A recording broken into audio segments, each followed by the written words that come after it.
नमस्कार दोस्तों, मैं हूं आपका दोस्त के बी। तो आज के इस वीडियो में हम 25 नवंबर 2021 को एसएससी जीडी के जो आपके तीनों शिफ्ट का एग्जाम हुआ है उसमें पूछे गए जीके और करंट अफेयर्स के प्रश्नों को डिस्कस करेंगे।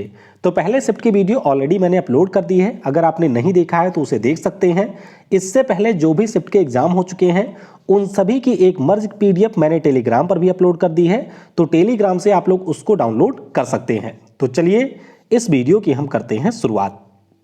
पहला प्रश्न देखिए, तीसरी शिफ्ट में आज पूछा गया कि उड़ीसा की जो आप्रवाही झील है उसका नाम क्या है। आप्रवाही यानी कि बैक वाटर झील की बात हो रही है जो कि आपके नदियों से बनती है और इसका नाम है चिलिका झील। ध्यान रखिएगा, जो चिलिका झील है ये आपकी एक रामसर साइट भी है, हमारे देश की पहली रामसर साइट भी है ये, और ये आपको मिलेगी उड़ीसा में। तो ऑप्शन चिलिका हो जाएगा करेक्ट। अगला प्रश्न पूछा गया कि पिछले साल 2020 में 2 आयुर्वेदिक संस्थान थे, तो इनका उद्घाटन किसने किया। अब देखिए ध्यान रखिएगा कि ये जो दोनों आयुर्वेदिक संस्थान हैं पिछले साल राष्ट्रीय आयुर्वेद दिवस के अवसर पर हमारे पीएम मोदी ने इसका उद्घाटन किया था। तो पीएम मोदी होगा यहाँ पर करेक्ट। अच्छा, कहाँ पर किया था, शायद ये भी पूछा गया था। तो ध्यान रखिएगा, इसका जो उद्घाटन है एक तो किया गया था जयपुर जो कि राजस्थान की राजधानी है, दूसरा हुआ था गुजरात के जामनगर में। तो दोनों के बारे में आपको अच्छे से याद रखना है। अगला प्रश्न पूछा गया कि शुंग वंश के बाद में कौन सा वंश हमारे यहाँ पर आया था। तो ध्यान रखिएगा 75 ईसा पूर्व आपका जो शुंग वंश है ये समाप्त होता है और इसके बाद में कण्व वंश की स्थापना की जाती है। नाम है इनका वासुदेव कण्व। तो ध्यान रखिएगा, एकमात्र शासक थे कण्व वंश के जिनका शासनकाल लगभग 35 सालों का था और नाम था इनका वासुदेव कण्व। अगला प्रश्न पूछा गया कि किस भारतीय खिलाड़ी ने पिछले साल एक दशक में 20,000 अंतर्राष्ट्रीय रन पूरे किए, और ये ऐसा करने वाले दुनिया के पहले खिलाड़ी बने हैं। ध्यान रखिएगा, इनका नाम है विराट कोहली। तो विराट कोहली से बहुत सारे प्रश्न ऑलरेडी आ चुके हैं, जैसे कि इन्होंने अर्जुन अवार्ड कब जीता था, 2013 में जीता था। ये आपके सबसे तेज 12,000 रन बनाने वाले ओडीआई में खिलाड़ी हैं। अंतर्राष्ट्रीय क्रिकेट में 22,000 और 23,000 रन बनाने वाले भी ये खिलाड़ी हैं। तो ये सारी चीजें आपको विराट कोहली के बारे में ध्यान रखनी है। अगला प्रश्न पूछा गया था रानी की वाव से। तो देखिए एग्जैक्ट प्रश्न मुझे नहीं मिल पाया है कि क्या पूछा गया था। फिलहाल मैं रानी की वाव से महत्वपूर्ण चीजें आपको बता देता हूं। देखिए, रानी की वाव से पहले भी प्रश्न पूछा जा चुका है। तो 2014 में इसको यूनेस्को हेरिटेज में शामिल किया गया था। ये आपके सरस्वती नदी के किनारे है, ये भी आपको ध्यान रखना है। गुजरात के पत्तन में आपको ये देखने को मिलेगा, ये भी आपको ध्यान रखना है। और एक हमारी रानी थी रानी उदयमती, तो इन्होंने अपने पति की स्मृति में बनवाया है। जैसे आप लोग ताजमहल के बारे में पढ़ते हैं कि शाहजहां ने अपनी बेगम की याद में बनवाया था, उसी प्रकार से जो रानी की वाव है इसको रानी उदयमती ने अपने पति की याद में बनवाया था। तो चलिए, पति का नाम इनके क्या है वह आप नीचे कमेंट में बताइएगा। वीडियो में हम लोग आगे बढ़ें उससे पहले मैं आपको बता दूं कि अगर आपने मेरी अनअकैडमी वाली क्लास ज्वाइन नहीं की है तो आप लोग जरूर ज्वाइन करिए, क्योंकि यहाँ पर हम लोग ना केवल एसएससी जीडी के 2019 के प्रश्न पत्रों को डिस्कस करते हैं करंट अफेयर के अपडेटेड प्रश्नों के साथ, बल्कि जो भी आपके इस साल सारे प्रश्न पत्र हुए हैं उनमें पूछे गए प्रश्नों को भी डिस्कस कर रहे हैं।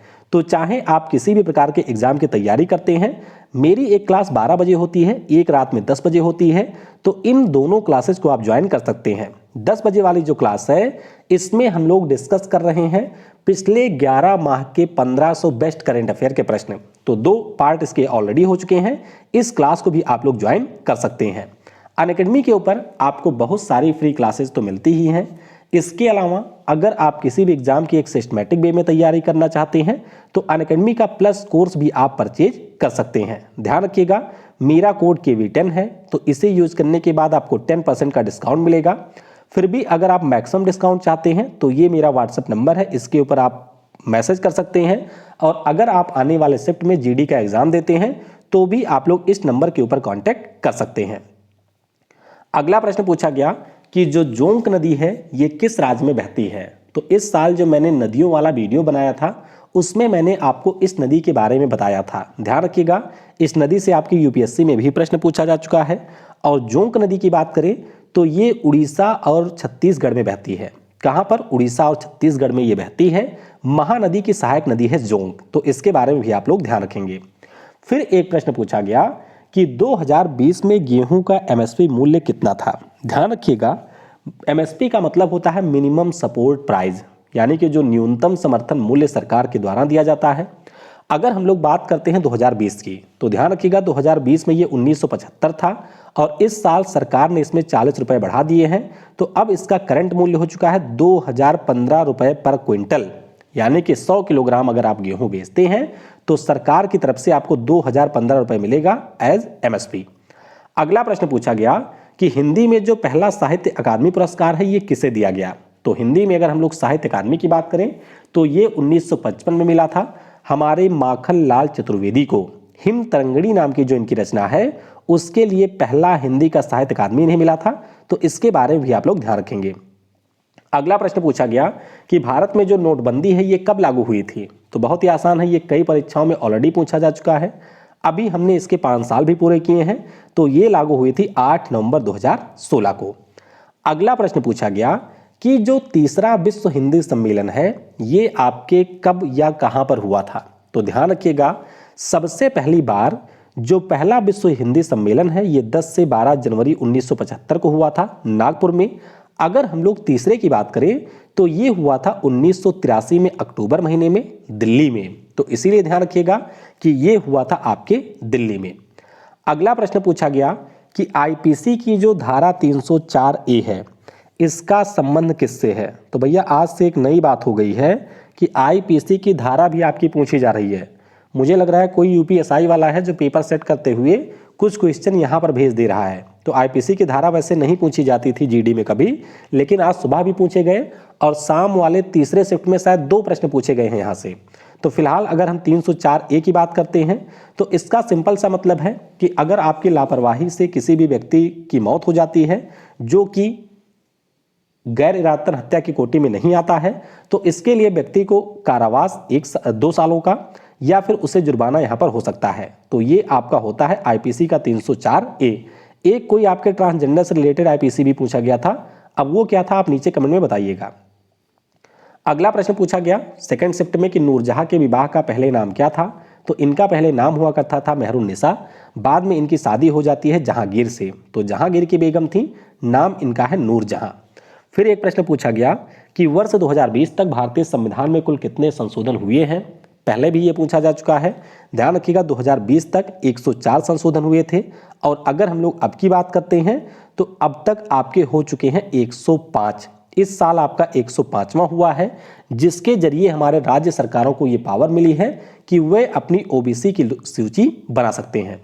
फिर एक प्रश्न पूछा गया कि मोतियाबिंद अगर आंख से संबंधित है तो मेनियर नाम की जो बीमारी है ये किससे संबंधित है। तो ध्यान रखिएगा ये बीमारी संबंधित होती है कान से। मेनियर की बात करें तो ये कान से संबंधित बीमारी है और इसमें व्यक्ति के सुनने की क्षमता भी हो जाती है कम, तो ये भी आपको ध्यान रखना है। फिर एक प्रश्न पूछा गया कि जूट के उत्पादन में कौन सा राज्य शीर्ष पर है। पहले तो आपको ये ध्यान रखना है कि जो जूट होता है इसे हम लोग गोल्डन फाइबर के नाम से जानते हैं। दुनिया में सबसे ज्यादा उत्पादन इसका बांग्लादेश करता है और हमारे यहाँ पर करता है पश्चिम बंगाल। तो आपके भारत का जो पूरा 3/4 है वो किया जाता है पश्चिम बंगाल के द्वारा, तो ये आपको यहाँ से ध्यान रखना है।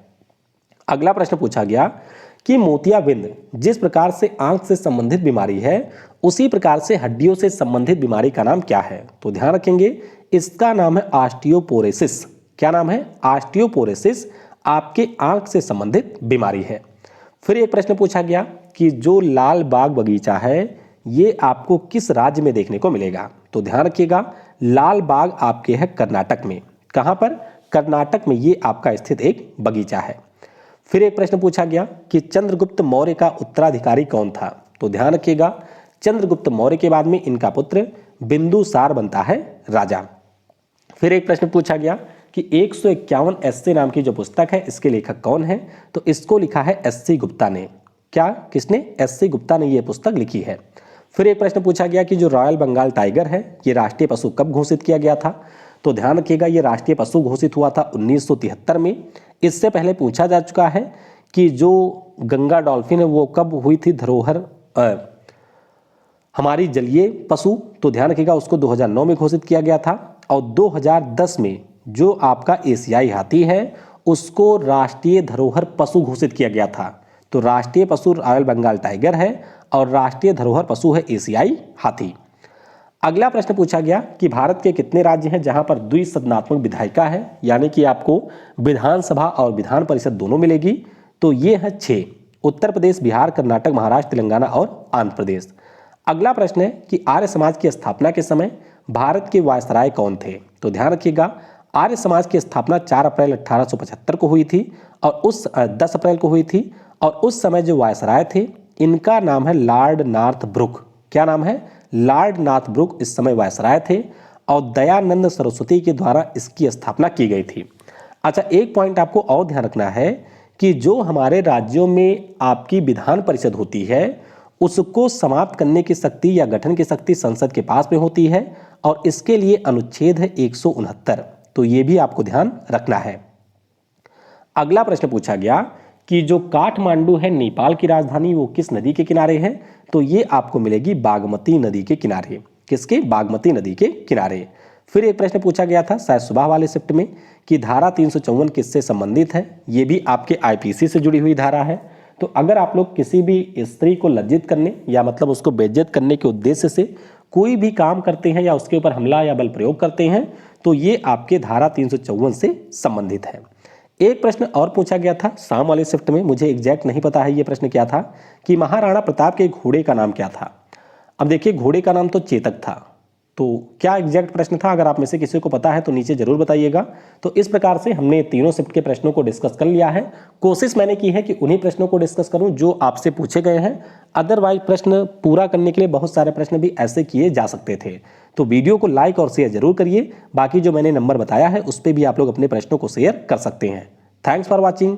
जय हिंद, जय भारत और सबसे जरूरी, पढ़ेगा भारत तो बढ़ेगा भारत।